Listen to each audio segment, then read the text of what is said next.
पाकिस्तान को उकसाया जाता है और फिर पाकिस्तान उकस के ये इस तरीके के हमले करता है। 3 मिनट आप ये मानते हैं? अब्दुल्ला पर तो जवाब दे देते, वो तो ड्रिफ्ट ही हो गए एंकर महोदय भी और आप भी। आप अर्थ निकाल रहे, मैं नहीं कह रही है। अच्छा, फारूक अब्दुल्ला पर आपने जवाब नहीं दिया। क्या फारूक अब्दुल्ला की बात से आप इत्तेफाक रखते हैं कि बिना बातचीत किए पाकिस्तान से इसका हल नहीं निकलेगा? जवाब दे रहा हूं। दीजिए दीजिए।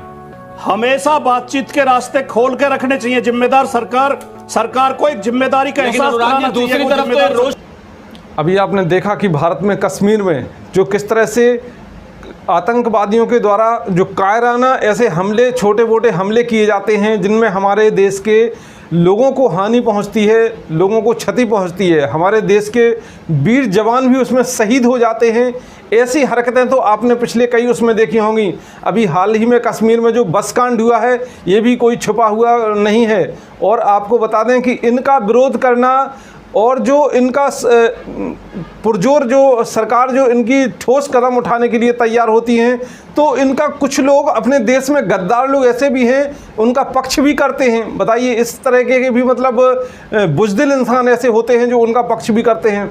तो जो आतंकवाद का विरोधी है, चाहे वो अपने देश का हो या विदेश का भी हो, या मतलब जो कोई भी, जैसे पाकिस्तान तो बरहमे से आतंकवाद का समर्थक रहा है। आपने देखा कि किस तरह से कायराने हमले भी वो भारत के उसमें करता रहा है सीमा पर। तो इस डिबेट में हम आपको दिखाने वाले हैं किस तरह से जो पाकिस्तान की जो हरकतें हैं इन पर कैसे काबू पाया जाए, कैसे इस पर, चूँकि जो बातचीत का मुद्दा रहता है कि इनसे बातचीत हो, समाधान हो, इस चीज़ का, आतंकवादी का खात्मा हो, ये तो कई मतलब चलते रहे, लेकिन कोई इससे समाधान नहीं निकलता है। लेकिन उस पर अंकुश लगाना भी कितना ज़रूरी है, ये भी चर्चा का विषय है। तो आइए इस डिबेट में हम दिखाते हैं कि किस तरह से चर्चाएँ हो रही हैं कि ऐसे कायराना हमलों का हम कैसे सामना करें, कैसे इसका विरोध करें, कैसे इसको समाप्त किया जाए। आइए देखते हैं।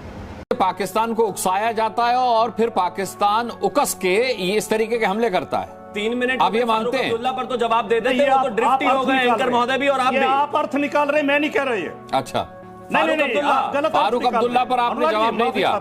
क्या फारूक अब्दुल्ला की बात से आप इत्तेफाक रखते हैं कि बिना बातचीत किए पाकिस्तान से इसका हल नहीं निकलेगा? जवाब दे रहा हूं। दीजिए दीजिए। हमेशा बातचीत के रास्ते खोल के रखने चाहिए। जिम्मेदार सरकार को एक जिम्मेदारी का एहसास कराना चाहिए। दूसरी तरफ तो आइए देखते हैं, मजा आएगा। राजकुमार भाटी, एक बार फिर फारूक अब्दुल्ला ने कहा है कि बिना पाकिस्तान से बातचीत किए हालात नहीं सुधरेंगे।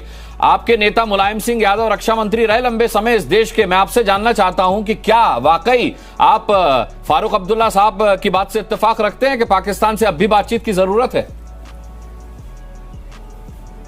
देखिए, पाकिस्तान एक विफल राष्ट्र है, वो पूरी तरह फेल है। पाकिस्तान में जिस तरह सेना काम करती है, जिस तरह सरकार काम करती है, उसके ही समानांतर आतंकवादी संगठन भी काम करते हैं। उनका देश पूरी तरह आतंकवाद की चपेट में है और वो हमारे लिए बड़ी समस्या है। हमारे सीमाओं पे भी और देश के अंदर भी बार बार वो हमले करते रहते हैं। मुंबई जैसा हमला पाकिस्तान के आतंकवादियों ने किया, तो इसमें तो कोई संदेह नहीं है कि पाकिस्तान की तरफ से हमारे लिए बहुत बड़ी समस्याएं हैं। लेकिन विदेश नीति, रक्षा नीति और ये आतंकवाद के खिलाफ नीति इस तरह नहीं चलती जैसे शिवम त्यागी आपके शो में चला रहे हैं। शिवम त्यागी कहां चला रहे हैं? जयशंकर चलाते हैं भाई देश में। विदेश पाकिस्तान की रक्षा नीति ये सब वो चलाते हैं, राजनाथ सिंह चलाते हैं, जयशंकर चलाते हैं। जी कृपया मुझे बोल। जी बोले। उनका तेवर देख के तो ऐसा लगता है शिवम त्यागी का, कभी इसी डिबेट में समस्या को हल कर तेवर की तो दिक्कत है। शिवम बोल, मुंबई में मार खाओ, चुप बैठ जाओ, वो तेवर आपके बहुत अच्छे थे। शिवम बीच में ना बोले। पार्टी प्रवक्ता और भाजपा और सरकार अगर जवाब दे तो वो तेवर अच्छे नहीं लग रहे पाकिस्तान प्रेमियों को। मैं आपसे निवेदन कर रहा हूं, डेकोरम बना बिल्कुल करें, वो डेकोरम सबसे बनवाइए, मैं बनाऊंगा, के वादा है मेरा। भाटी जी को बोलने दीजिए। भाटी जी बोलिए। तेवर नहीं बदलने मोदी जी के। इस सरकार की सबसे बड़ी समस्या, यह है कि असली समस्याओं से मुंह छिपाती है और आत्ममुग्धता की स्थिति में रहती है, फर्जी घोषणाएं करती है, फर्जी बयानबाजी करती है। मोदी जी बार बार कहते हैं हमने आतंकवाद की कमर तोड़ दी, हमने आतंकवाद समाप्त कर दिया। अभी शिवम त्यागी ने कांग्रेस के टेन्योर के तो हमले गिनवा दिए, छोड़िए उस बात को। ये बताइए, फारूक अब्दुल्ला साहब ने जो कहा है 10 साल में पाकिस्तान से बातचीत नहीं करेंगे तो हालात नहीं सुधरेंगे, मैंने आपसे सवाल पूछा क्या आप इत्तेफाक रखते हैं उनके बयान से? 15-20 सेकंड दे दे, मैं आपके सवाल का जवाब दे रहा हूं। 15-20 सेकंड कृपया मुझे दे दें केवल। कल तक तो देंगे शिवम त्यागी ये तो याद दिला रहे हैं कि हमारे सरकार ने सर्जिकल स्ट्राइक की, लेकिन ये भूल जाते कि कांग्रेस की सरकार ने पाकिस्तान के 2 टुकड़े कर दिए थे, वो बड़ी उपलब्धि थी।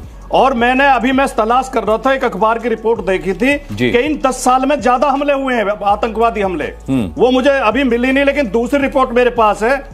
ये 370 खत्म होने के बाद जम्मू कश्मीर में 138 ग्रेनेड से हमले हुए हैं, 19 आईडी ब्लास्ट हुए हैं, और जी इतने हमले करके मारने भागने की घटना 181 हुई हैं, मुठभेड़ 369 हुई हैं, और जवानों के 150 जवानों के बलिदान हुए, 150 797 जवान घायल हुए हैं।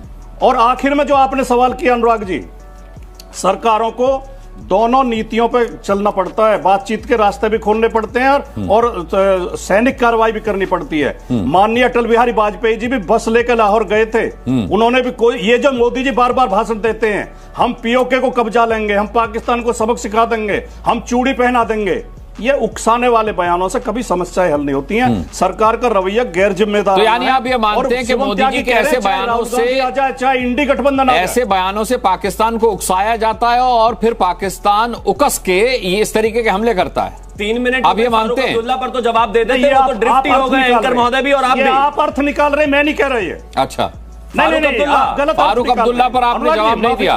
क्या फारूक अब्दुल्ला की बात से आप इत्तेफाक रखते हैं कि बिना बातचीत किए पाकिस्तान से इसका हल नहीं निकलेगा? जवाब दे रहा हूं, दीजिए। हमेशा बातचीत के रास्ते खोल के रखने चाहिए। जिम्मेदार सरकार को एक जिम्मेदारी का एहसास कराना चाहिए। दूसरी तरफ तो रोज ताना मारते हैं, बिरयानी खाकर आ गए, बिरयानी खाकर आ गए, अब अपने आप ही कह रहे हैं बात के रास्ते भी खोलने चाहिए। चलिए, फालतू हमने तो दोनों ही किया। फालतू क्या? अभी बोल रहे थे इंडिया अलायंस के प्रवक्ता मेरे बराबर में बैठे हुए बिरयानी खाकर आ गए। आप दोनों को ऐसे नहीं भाग सकते। आज आप सबसे ज्यादा बोलेंगे कांग्रेस और बीजेपी, याद रखिएगा। हर किसी के सेंटिमेंट का पूर्ण रूप से सम्मान है, लेकिन जो तथ्य है वो जुमले नहीं है, और उसको आप जुमला साबित कर भी नहीं सकते। दर्द बिल्कुल जायज है। अगर एक भी टेररिस्ट अटैक इस देश में या फिर किसी भी तरह का जिहादी हमला होता है, आरोप यह है कि पुलवामा पर आप आज तक तथ्य नहीं दे पाए। पुलवामा पर एजेंसीज ने काम करा, कोर्ट में ऑलरेडी विषय है और उस पर जवाब भी है, लेकिन विषय बहुत साफ है कि अगर उसको दूसरे देश को जवाब देने की बात है तो हमने दिया। बताइए ना, आपने मुंबई के बाद कौन सा जवाब दिया? आए दिन जिस तरह की चीजें होती थी, कौन सा जवाब दिया? 35,000 जम्मू कश्मीर पुलिस के हमने एयर स्ट्राइक की, हमने घर में घुसकर मारा, लेकिन उनके आतंकी तो आए दिन वहां से चॉकलेट लेकर आ रहे हैं, वो जुमलों से नहीं हुआ। चॉकलेट लेकर आ रहे हैं, लाख रुपए लेकर के आ रहे हैं, वो वहां से दवाइयां लेकर के आ रहे हैं, मेड इन पाकिस्तान, यहां पर आकर के हमें आतंकित कर रहे हैं, बेजुबानों को मार रहे हैं, निहत्तों पर हमला कर रहे हैं, हमारे सुरक्षा जवानों को घायल कर रहे हैं, उनकी जान ले रहे हैं, उन्हें शहीद कर रहे हैं। बिल्कुल, मैं तो पहले ही कहा कि बिल्कुल इस देश में जब तक एक भी हमला होता है, सरकार पूरे तरीके से उसकी जिम्मेदारी लेती है और उसको उसी भाषा में डील करने की गारंटी और वचन देती है। जिम्मेदारी लेती है? राहुल गांधी तो कह रहे हैं कि अभी तक जश्न से फुर्सत नहीं मिली प्रधानमंत्री। राहुल गांधी अपने समय का तो जवाब दे दे। मैं जवाब मांगता हूं तो आप कहते हैं आप पीछे चले जाते हो। मैं तो कहता हूं ना, ये बढ़ती हुई तस्वीरें आपके सामने है।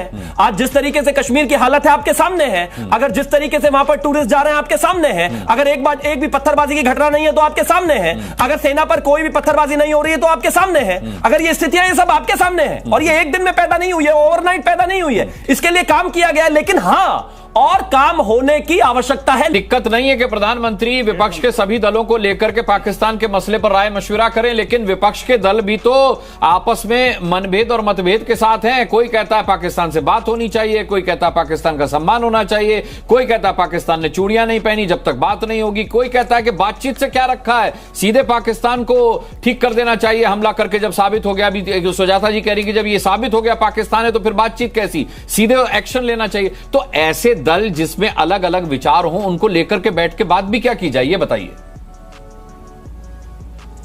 नहीं, मैं यही कहना चाह रहा था। पहले जब टाइम कम था तो मैं पूरी बात नहीं कर पाया था कि मैंने जब कहा कि रक्षा नीति, विदेश नीति, आतंकवाद के खिलाफ नीति सर्वसम्मति से सबको विश्वास में लेके बनती हैं। ये जो शिवम त्यागी ने कहा था, इंडी गठबंधन कुछ भी कहता रहे, राहुल गांधी कुछ भी कहते रहे, हम तो ऐसे करेंगे, इस तरह देश नहीं चलता। देखिए, एक भारतीय जनता पार्टी सरकार की सबसे बड़ी कमजोरी क्या है कि ये कश्मीर को तो अपना मानते हैं, कश्मीरियों को अपना नहीं मानते, कश्मीरियों के खिलाफ नफरत उगलते हैं। भाई कुछ भी है, कश्मीर के नेता, हमारे मतभेद भी हो सकते हैं, हो सकता है फारूक अब्दुल्ला के बयान से मैं सहमत ना हूं, आप सहमत ना हो, लेकिन उन्हें उनकी कोशिश, उनका दिल जीतने की कोशिश तो करनी चाहिए, कश्मीरियों की भावना को समझना चाहिए और पाकिस्तान के खिलाफ कड़ा रुख रखना चाहिए। मैं उससे बिल्कुल सहमत हूं। हमें आतंकवादियों की कमर तोड़ने के लिए भी काम करना चाहिए, लेकिन पाकिस्तान की सरकार से बातचीत के रास्ते भी खोल कर रखने चाहिए और कश्मीरियों को अपने विश्वास में लेना चाहिए। हम कश्मीर के नेताओं को भी गाली देंगे, कश्मीर से भी नफरत करेंगे, विपक्ष को भी गाली देंगे, पाकिस्तान को सबक सिखाने की धमकी देंगे, तो इस तरह समस्याएं हल नहीं होती। केवल हमारा कहना ही है, हम ऐसा नहीं कह रहे कि सरकार की सारी नीतियां गलत हैं या सरकार पूरी तरह फेल है, लेकिन सरकार कुछ अहंकार में रहती है और गलत तरीके से निर्णय लेती है। भाई अहंकार तो सरकार का इस बार जनता ने तोड़ा है, तो अब क्या माना जाए शिवम त्यागी के विपक्ष के? तो देखा आपने किस तरह से अलग अलग तरीके से लोगों ने बताया कि पाकिस्तान जो है वो बातचीत से नहीं मानता है। तो ऐसे के जो ऐसे इंसान होते हैं, जो ऐसे देश होते हैं, उनके लिए तो बड़ा एक्शन लेना ही पड़ता है। हमारे देश के प्रधानमंत्री नरेंद्र मोदी इस चीज़ में फ़िलहाल आगे हैं। किसी भी तरह से कोई उनके जो कायराना हमले हैं, जो पड़ोसी देश है पाकिस्तान, उसके द्वारा अगर ऐसी कायराना हरकत की जाती है तो जवाब देने में हमारा देश सक्षम है। ये वो पाकिस्तान भूल ना जाए कि किसी प्रकार से हमारा देश उसको सहन करता है, सहन नहीं करता है। बस ये है कि हालातों को देखते हैं कि किस तरह से कभी कोई किसी को क्षति ना पहुंचे, ना हानि हो। अगर मुद्दा अगर ऐसे सुलझाया जा सके तो उस पर विचार करते हैं, ना कि किसी से दबते हैं। फिलहाल इस डिबेट में आपने देखा कि लोगों ने अपनी अपनी सलाह दी कि पाकिस्तान बातों से नहीं मानता, बड़ा एक्शन लेने की ज़रूरत पड़ती है। जो कायराने हमले होते हैं भारत के आसपास, सीमा पर होते हैं, कश्मीर में होते हैं, उनमें पाकिस्तानी लोगों का ही हाथ होता है, पाकिस्तानी आतंकवादियों का हाथ होता है। तो इन आतंकवादियों का खात्मा भी बहुत ज़रूरी है। अगले निष्पक्ष एवं सत्य खबरों के लिए बने रहिए हमारे न्यूज स्टार एमपी चैनल के साथ। चैनल को सब्सक्राइब जरूर करें। जय हिंद, जय संविधान। देखते रहिए न्यूज स्टार एमपी चैनल, सच के साथ।